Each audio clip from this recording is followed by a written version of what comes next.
up, guys? I am going to button up the suspension. I noticed when I was editing that my dumbass put this coil in wrong. It's got to spin one way or the other. This needs to be able to adjust left and right like this, not at an angle, because this adjusts your camber in and out. So I got to undo this and spin it either to the left or to the right, whichever way is going to get that sitting like this. And then I'm going to finish this other side. I got the axle in, and that's about it. So I'm going to put this side together, and I'll bring you back. There we go. I'm pretty sure all the suspension's done now. I set for the sway bar end links. I got to put those on right there.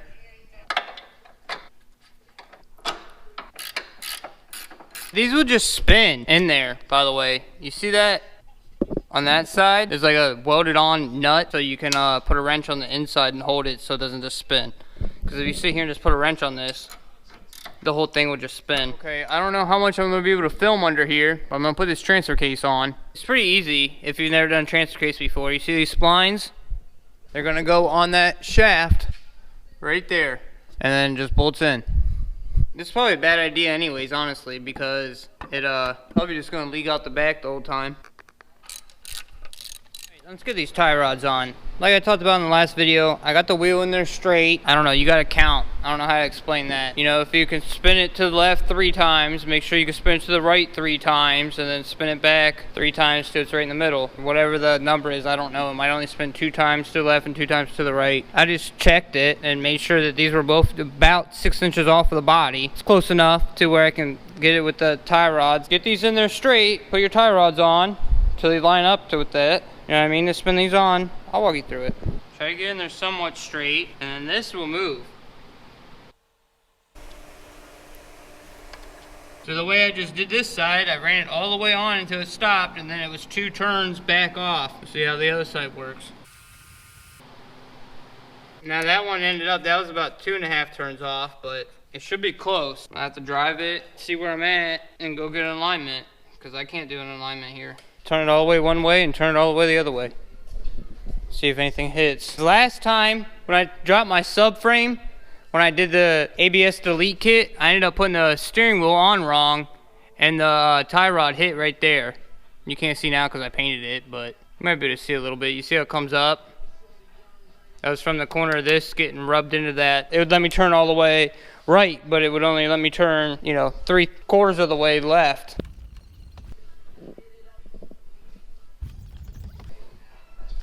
I'm happy with that. Alright, gotta tighten these up. Mine is a 20 and 21. Sometimes they're different depending on which manufacturer you get it from. Castle nuts don't have to be like super tight, you know what I mean? Just get them snug and then do like 1/4 of a turn and then put a collar key in there. And then same thing on your castle nut on your axles. That thing doesn't have to be like completely ran all the way home. Just get it all the way in, tighten it up by hand, and then do like 1/4 of a turn if you can until you get the hose lined up. Just make sure it's all the way in though. Make sure you're not like, think you have it tight and it's like kind of bound up on an angle or something. Make sure your axle's all the way in your hub. Look, I want to show you guys this real quick because there's a bunch of you that keep saying that I have these hooked on backwards. I understand what you're saying, that this is supposed to go here and then this is supposed to go over here and it would make it longer and lower. But I think they made 2 different kits because you see this is the only piece of pipe I have that reduces. You see how it reduces down to fit that long coupler, and then it's super long, so it has to go to the bottom. It cannot go to this. I cannot plug this into this or it would stand way up here. So I know they made 2 kits. I've seen it before where these are flipped backward and then it moves that pipe a little bit that way. Yeah, that would work. That's probably what they did to fix the problem over here. But I didn't get that kit, obviously. This must have been an older kit that I got. One of you guys said I had these on backwards too, because a couple of these pipes look the same. I'm gonna try it. It's not gonna fit around this overflow tank, even if I use a different pipe. But okay, I'm gonna move these pipes around and see if I can get this to line up any better. Also, one of you guys sent me a picture of a kit where this reducer, instead of it being on this pipe, you guys have it on this turbo because that turbo reduces down to 1 and then just here and then it just plugs into a straight. I'm gonna try a couple different ways. There's really no point in me recording me trying it. I'll bring it back if I find something that works better and show you what I did. I just want to make it clear, I know I'm stupid, but when I got this kit there was a picture of how it all hooked up and I I hooked it up exactly the way the picture is. So it's all hooked up the way it's supposed to be from the picture that came with the kit. So I think this is gonna work out way better. Putting this weird one down here, it looks like it's made to go around the radiator hose. And that's why there's that weird bend in there. I'm gonna throw the picture up of what I looked at when I put this together. And it shows this being on the turbo, on the front turbo, and that thing being over here. So let's see if this works. I kind of did like a mixture of everyone's picture that you guys sent me. This I now just have straight. That's the way I think it looks best that way. And then it's tucked in there instead of that weird thing. Yeah, that'll straighten out once I clamp it. And then just a 90 down the bottom. Then there's really no point in having this pipe at all. I don't know why this would be reduced like that. This is that pipe that was on the other side. How it reduces down to a 1. There's no point in having this pipe then if it's supposed to. It's not supposed to be like this. This is not how it was designed. It's working, but this is dumb. This should just be a little bit longer, but it works. So I'm still going to get new couplers. I'll probably just cut this pipe and get a coupler. If I just cut this right here and get a straight coupler, this still isn't right though. Like I said, this is not how it was like designed to go together. There was like 3 of you that I was talking to last night on Instagram that said you guys just got rid of your kit. You bought the kit and you couldn't get yours to go together either, and so you just went back to stock. If you still have your kit, I mean, at least do it the way I got it set up, right? It's better than stock. It's not right, but I'm gonna go over this a couple more times before I decide to cut this piece of pipe, because once you cut it, there's no coming back. And I'm still gonna get black couplers because red's stupid. But yeah, that definitely works out better. I think I'm gonna leave it all like this. I like this a lot better. I still want black though. I'm not gonna go through and order all black couplers. Kind of started all over with the intercooler piping. Just been driving me nuts. I ordered a bunch of pipes and a bunch of couplers. They're supposed to be here Wednesday. They didn't show up. Then they said they'd be here Friday. They didn't show up. Got a letter in the mailbox saying that there was it's a long story. They just didn't show up. They're somewhere in the mail. I got some couplers though that did show up. These are what these couplers should be like. This is just them cheaping out, trying to save a few bucks. All of the couplers should be like this. So I got more of these coming. And then here's the 45. Here's the 45 they sell you. Yeah, 2 inches off of each side. Them trying to save a few bucks. It's ridiculous. See if I can get something to work with just these couplers. Hopefully I can try to turn this thing over today. I ended up, I don't know if any of that will be in this video. I don't even know if I recorded any of it. I ended up getting some wires hooked up. You know, these are just what was already on the car. I will replace all these battery cables later with a welding cable. That's just for now. See if I can get this thing turned over today. And then once those pipes get here, I'm gonna redo all of this. I should not have to sit here and have stuff barely fit. It's ridiculous. All right, guys, that's pretty much what it's gonna look like. And I got more piping coming. I just got like a universal intercooler kit, 2-inch piping, because I want to get rid of this. Got that reducer there, which is not right because the air is going that way. It's gonna hit a wall, but it'll at least let me start the car. And then I am going to either cut that and put a longer coupler on there or replace that pipe. And then just, it's kind of at an angle. So this piece needs to be a little bit longer. It needs to kind of bend down and around. I really want 2 45s here. So if I can get a 45 and then like another, you know, like a 20-degree piece of pipe, which came in my kit, make that work there, I'll be way happier with that. I think everything's ready to try to turn this thing. I'm gonna fill it up with some antifreeze, and then I'm gonna hook a battery on this thing and see if it'll crank. Let me throw some antifreeze in here. All right, this is actually a piece that I cut off of the GTR when I replaced that line, just so I could fill these up.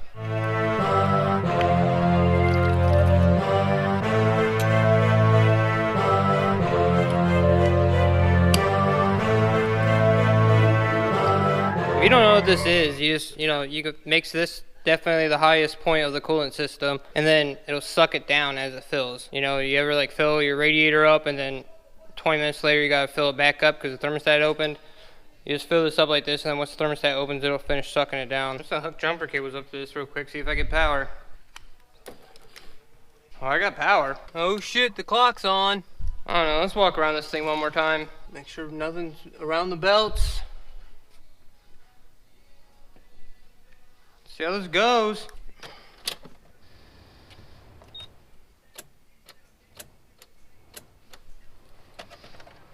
Oh yeah, that's right, the clutch is still hooked up in this car.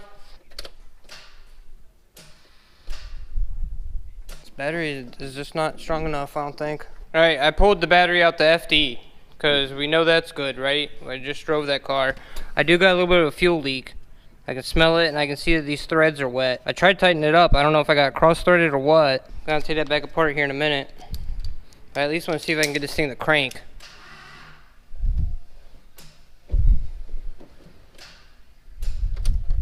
How's this battery just dead? It just cranked. I hope you guys could hear that. Kind of got the battery in there so it doesn't have to go through the jumper cables. I started this car before just like that, but at least this way I can hook up 2 batteries to it, I guess. Alright, I should have plenty of juice now. If it doesn't work this time, I definitely got a ground problem I need to chase.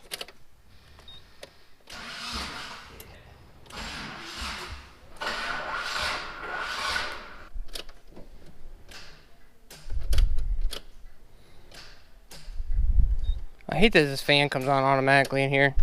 Alright, I took the terminals off, I cleaned them with a wire brush, cleaned the battery with a wire brush, got both batteries hooked up, and the trickle charger.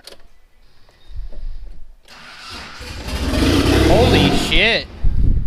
Sounded okay. Oh, it immediately sucked this in. Gotta put something heavy on that. Am I leaking anything?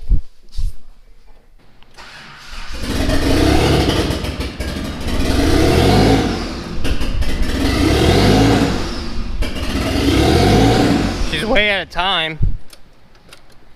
Way out of time. Let's mess with this timing. My timing light's not here. I ordered that a month ago. I forgot to even check on that. That never came.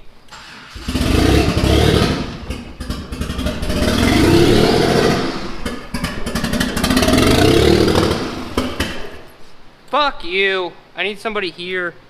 I need to open this door before I suffocate.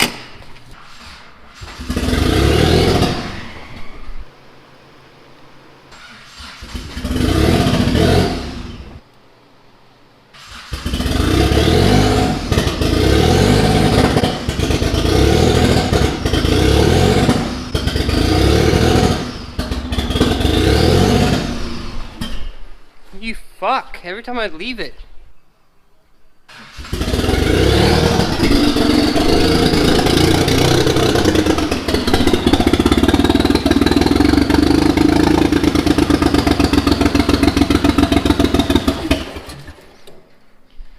What the fuck? Anything I don't have plugged in? It should at least idle long enough for me to get over here and mess with that.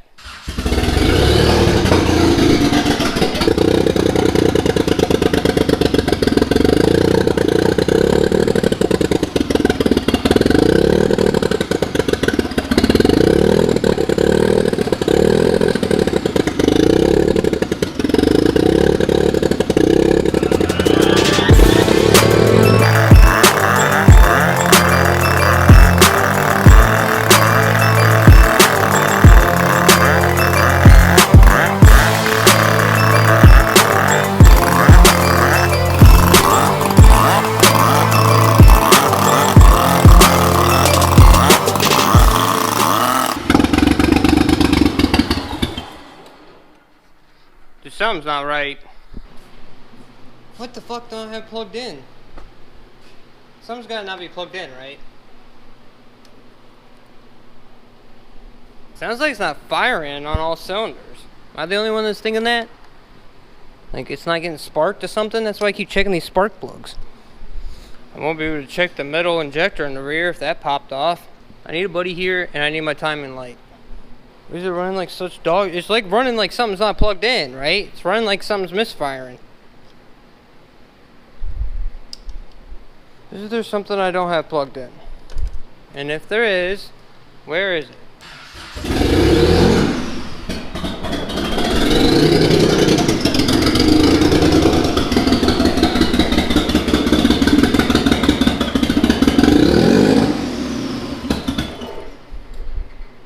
You fucking piece of shit.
Jesus, fuck.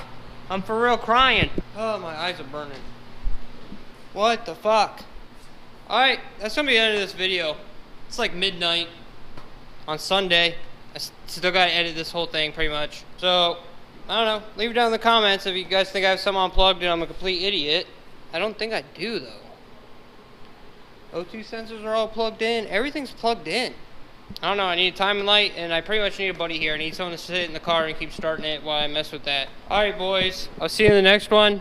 It started, I guess. Kinda, sort of. However you want to look at it.